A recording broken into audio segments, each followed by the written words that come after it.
You probably gather that unlike Mike, who did a degree in maths, I was very, very good at maths at school. But this is actually one equation that works quite well. It's an improbable one, but nevertheless it works. That may be one of our clinicians there on the left. I'm not quite sure. You probably recognise him. He's probably been a lecturer at some point in time. And the equation really is about the three elements of how we bring things together. The first part of it is the hospital. Well, despite what people say about the NHS and the problems we have associated with it, if you go around the rest of the world, it has a pretty good reputation for knowing how to run hospitals and how to deliver healthcare. The second element is industry. It's you around here now. You are very good at being innovative. You're good entrepreneurs. You're prepared to take risks that perhaps the NHS might not do. But more importantly, I think for me, is that you're actually very good at effecting change and cultural change. And the NHS does change, but it is a bit like the proverbial supertanker. It does turn, but it takes 10 miles for it actually to turn the corner. You can turn around very quickly and be very fleet of foot. And the third element is our academic colleagues. They are very good at developing ideas, developing research potential, and bringing that together. And the other very important part in terms of the university is they're very good at producing data from their research. And data actually is what drives change in the NHS.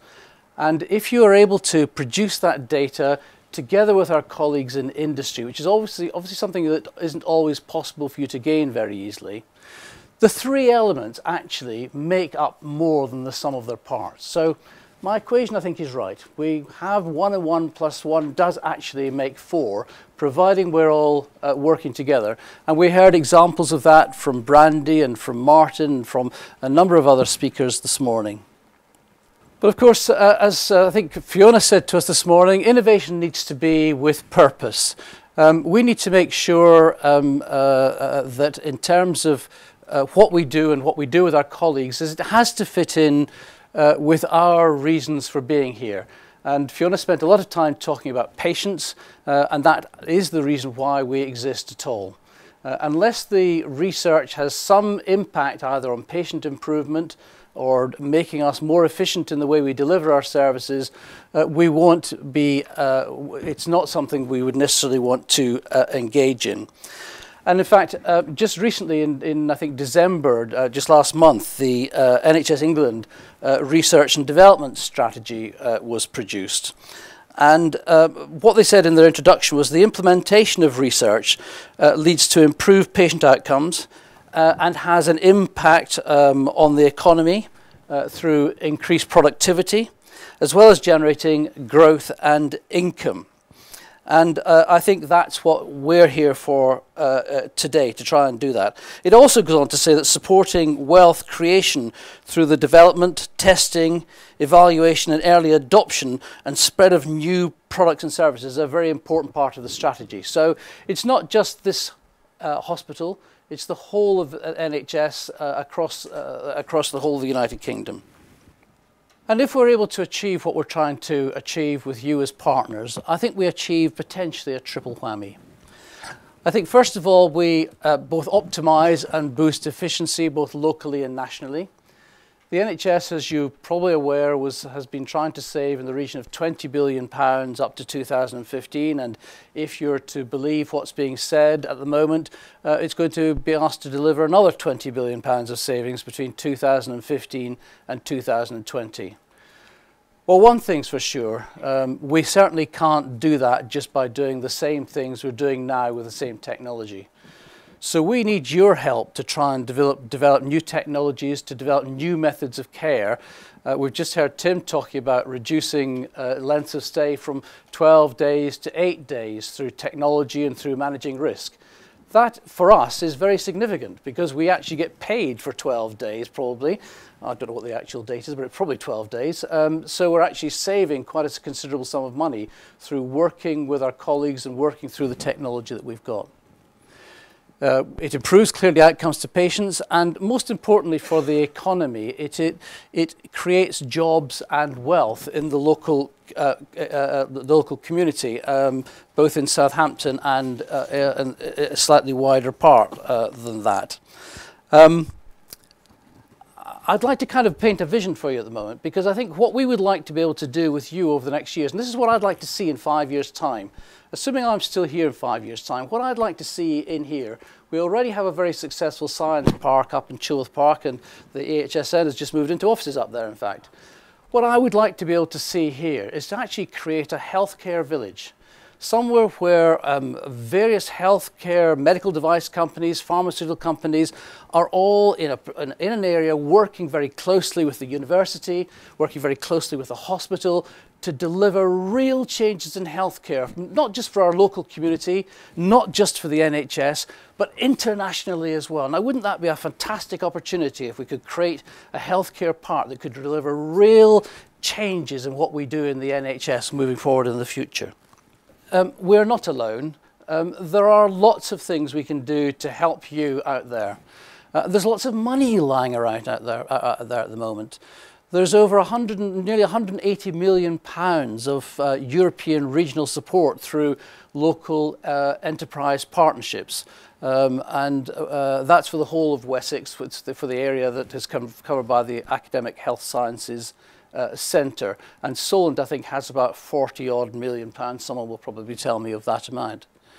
The EU has just announced 7 billion euros of funding over the next 7 years in research in healthcare, and there are great opportunities for collaboration both locally and nationally and internationally, and we have the expertise through people like Brandy and through Carl, the university, to help work with us. And I think any bid that we put in for these is strengthened where we are all working together as a collective organisation to deliver that, and our bids stand a far greater chance of being successful where we do so.